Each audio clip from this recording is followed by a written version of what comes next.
How to fix if the application are grayed out on Android device. Hi everyone, this is Kate and welcome back to another video. And in today's video we will learn how we can fix if you can see some of the application grayed out in your Android device. So without further delay, let's get started with this video.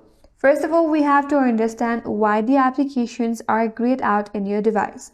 The reasons are if the application is disabled, if the application is installing or updating, and if the application was offloaded or removed by some mistake, then there may be the issue within the application. That's why they are grayed out.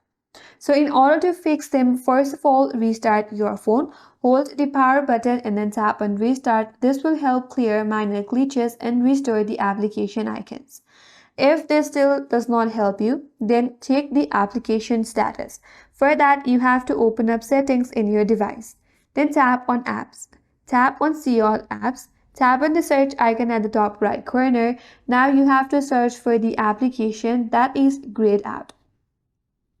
After you search for it, here is an option as disable. If the application is disabled, then that might be the reason why the application is grayed out. So from this interface, you will have an option as enable. Tap on enable if it is disabled. After you enabled the application, your problem might be solved. But from the list here, if you cannot find the grayed out application, then that may be uninstalled from your device. So in that case, you have to reinstall the application from the Play Store.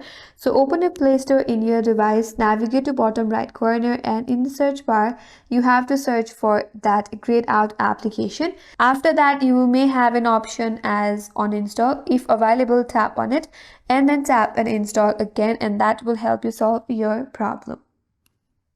So these are some of the ways that will help you fix if your application is grayed out in your Android device.